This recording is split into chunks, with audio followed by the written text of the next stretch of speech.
warahmatullahi wabarakatuh. Perkenalkan, nama saya Nur Faida dari Prodi Management. Di sini saya akan menjelaskan tentang unsur-unsur terlibat dalam logistik.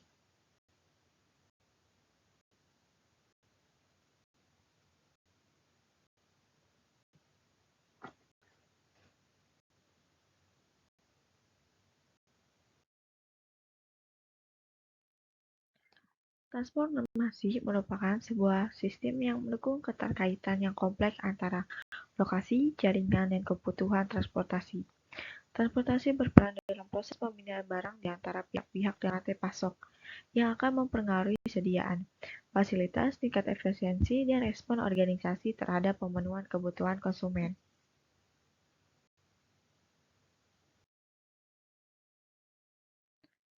Yang pertama ada pihak ketiga dalam moda transportasi, kedua perencanaan transportasi intermoda, ketiga ada biaya transport, keempat keuangan pendukung kegiatan logistik, kelima kasus dan solusi. Yang pertama itu kita bahas tentang pihak ketiga dalam moda transportasi.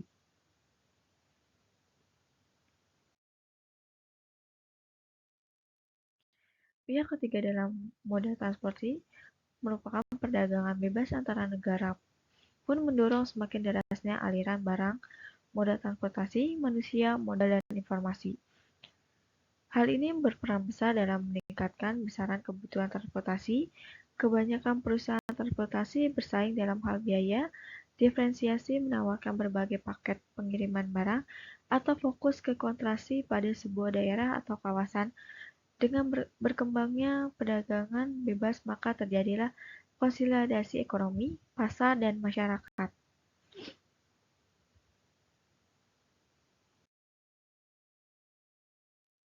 Terdapat dua pihak dalam kegiatan transportasi produk, yaitu pihak perusahaan menghasil produk yang memerlukan jasa transportasi untuk mengirim ke pasar tujuan, karena berbagai alasan mereka tidak bisa melakukan pengiriman sendiri sehingga tidak memiliki armada transportasi yang disebut pengiriman atau shipper. Yang kedua, pihak perusahaan jasa transportasi yang mengangkut produk milik shipper disebut carrier.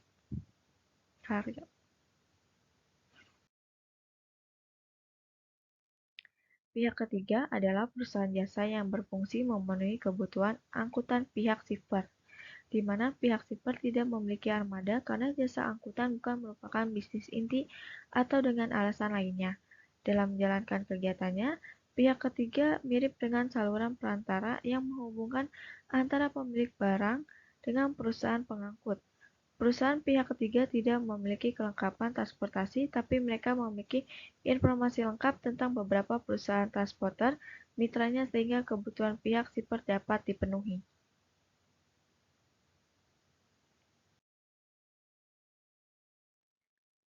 Ada beberapa tipe perusahaan transportasi pihak ketiga. Yang pertama, perantara transportasi, kedua jasa titipan, ketiga asosiasi para shipper, keempat ada pemasaran intermoda, kelima ada penyediaan jasa logistik pihak ketiga.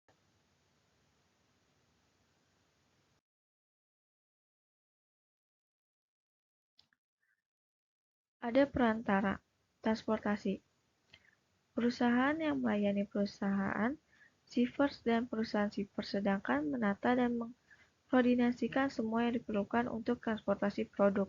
Fee dari perusahaan carrier didapat dari presenter mendapatkan carrier sebagai biaya atas jasa yang diberikan shipper ke carrier.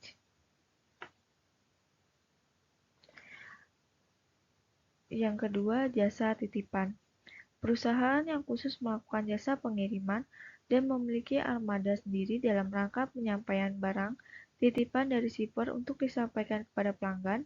Apabila perusahaan shipper tidak melayani pengiriman kepada pelanggan karena alasan tidak ekonomis, maka fungsi transportasi untuk melakukan distribusi fisik dipercayakan pada pihak jasa titipan.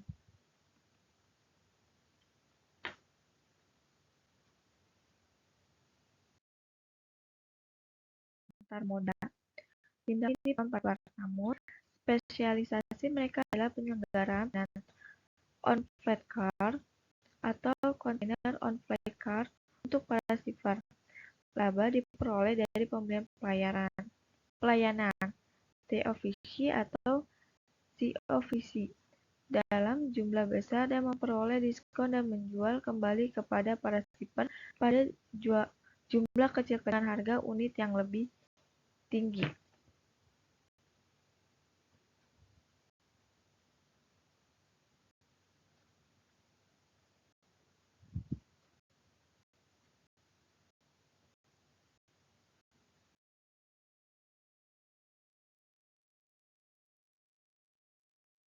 Yang terakhir, penyediaan jasa logistik pihak ketiga.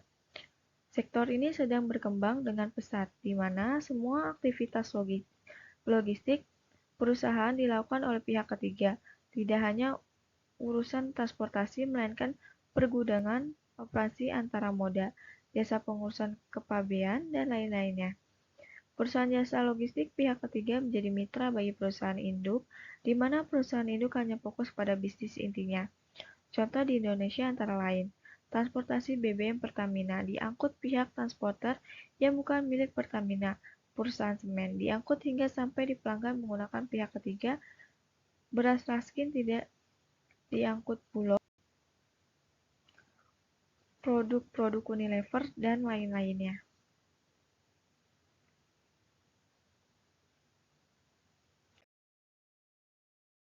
Yang kedua itu ada perencanaan informasi intermoda.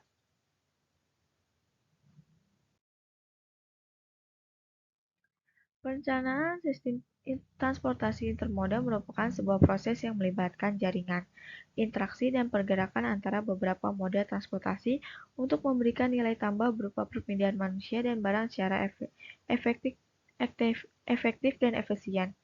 Perencanaan transportasi intermoda berfokus pada penyediaan jaringan fasilitas transportasi, bandar udara, terminal bus, lokasi transfer barang, jaringan jalan raya dan jalan tol, kendaraan, peralatan pendukung seperti teknologi informasi, fasilitas dan dokumentasi perpindahan barang dan manusia. Penyediaan fasilitas ini bisa pemerintah, kepemilikan sendiri dari organisasi, sewa, atau bekerja sama dengan pihak lain.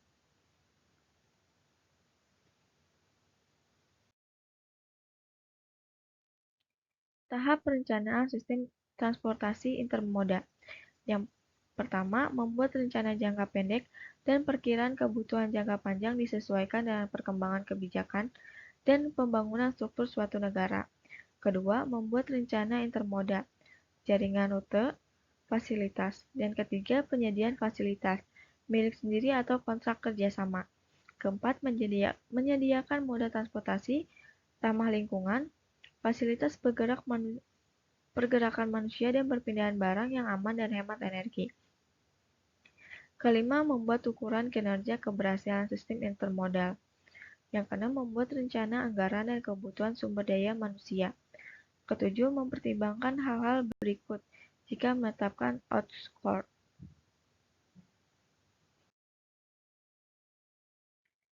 Yang ketiga, biaya transport.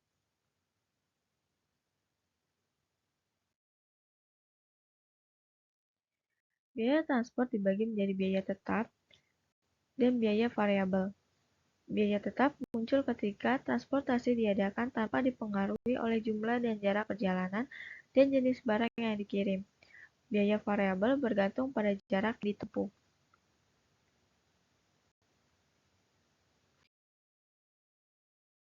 Isu biaya transportasi Indonesia terdiri dari peningkatan biaya investasi untuk seluruh moda transportasi, sehingga kondisi sarana transportasi tidak seluruhnya baik.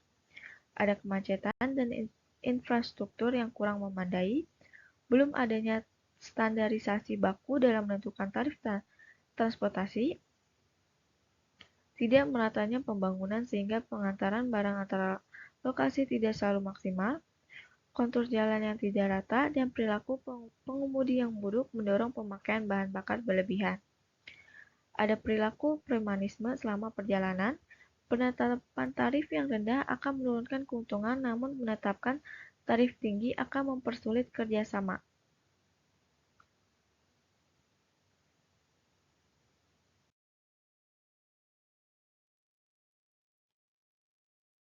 Fixed cost. 1. Biaya bunga investasi depresiasi moda transportasi, yaitu beban modal untuk mengadakan moda transportasi. Jika pengadaan tersebut menggunakan pinjaman bank, maka bunga pinjaman disebut biaya bunga investasi. Kedua, biaya legal, yaitu biaya perizinan. Ketiga, biaya overhead, mencakup keperluan karyawan seperti asuransi dan seragam. Asuransi penting karena tingkat kecelakaan transportasi di Indonesia masih tinggi. Di Indonesia menyebabkan kecelakaan pada jalur darat sehingga sangat dipengaruhi oleh manusia lebih dari 90%. Variable cost. 1. Jarak yang ditempuh. Kedua, biaya bahan bakar. Ketiga, jenis jumlah atau volume dan berat. Keempat, biaya penanganan barang di titik pengiriman. Kelima, biaya administrasi perizinan dan pajak. Keenam, biaya pemeliharaan. 7. Faktor terkait penanganan produk. 8. Faktor internal yang mempengaruhi biaya transportasi. Tingkat persaingan penjualan barang.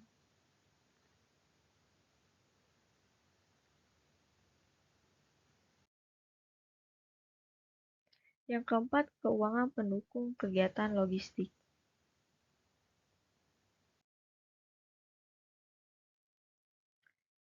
Anggaran keuangan yang tidak direncanakan dengan baik akan mengganggu kegiatan logistik dan pada akhirnya akan mengganggu solvabilitas dan likuiditas perusahaan.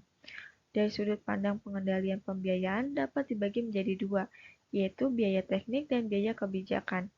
Biaya teknik adalah pengeluaran biaya atas jumlah uang tertentu yang besarnya berhubungan erat dengan volume produksi. Contohnya, seperti biaya bahan baku, biaya tenaga kerja langsung, dan sebagainya. Besarnya biaya teknik dapat ditentukan dengan pasti karena biaya tersebut dapat dimonitori melalui volume kegiatan perusahaan sehari-harinya.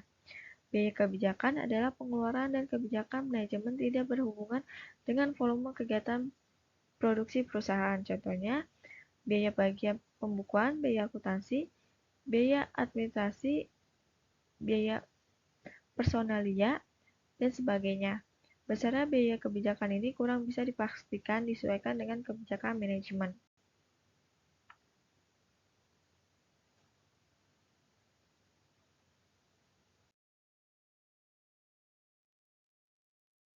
Ada beberapa unsur yang mempengaruhi tinggi rendahnya penyediaan dana, seperti jumlah produksi. Semakin besar jumlah produksi yang dihasilkan akan memerlukan jumlah dana untuk logistik yang cukup besar pula.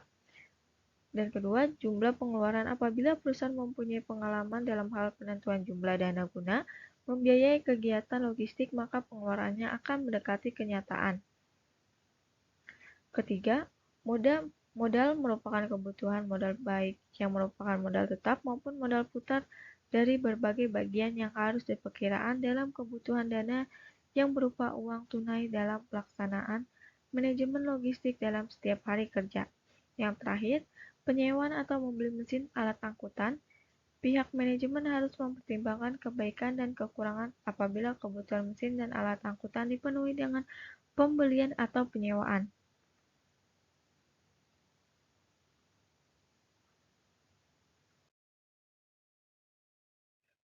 Yang kelima ada kasus dan solusi.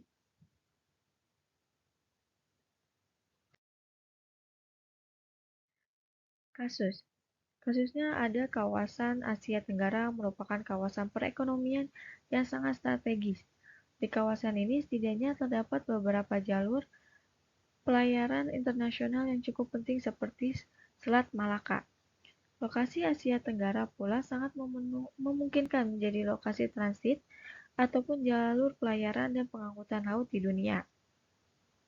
Namun, berdasarkan AAPA 2010, Indonesia belum mengambil kesempatan maksimum dalam perkembangan bisnis logistik di kawasan ini.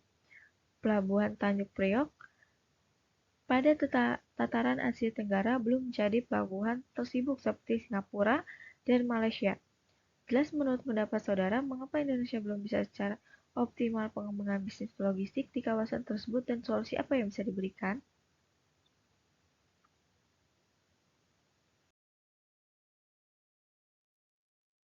Solusinya seperti digambar foto di sini.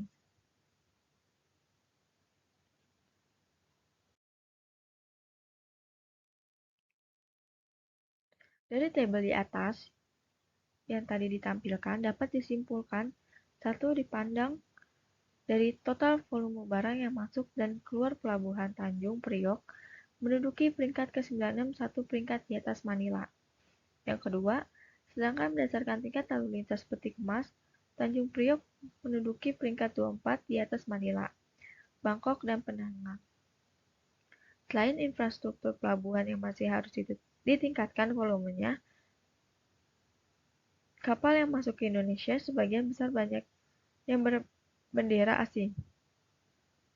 Armada kapal yang dimiliki Indonesia masih berkinerja rendah, maka perlu ditingkatkan agar arus barang yang keluar dan masuk semakin lancar. Komponen pendukung transportasi adalah infrastruktur yang membutuhkan biaya pembangunan dan perawatan yang tinggi dan investasi awalnya membutuhkan peran pemerintah. Investasi dibutuhkan untuk pembangunan infrastruktur atau membesar kapasitas pelabuhan. Perdagangan bebas antara negara mendorong semakin derasnya aliran barang, moda transportasi, manusia, modal, dan informasi. Untuk itu menjadi pertimbangan pemerintah dalam pembangunan infrastruktur bahwa investasi yang dikeluarkan melalui anggaran negara akan meningkatkan ekonomi kawasan dan negara di masa depan dengan nilai lebih tinggi dari investasi awal.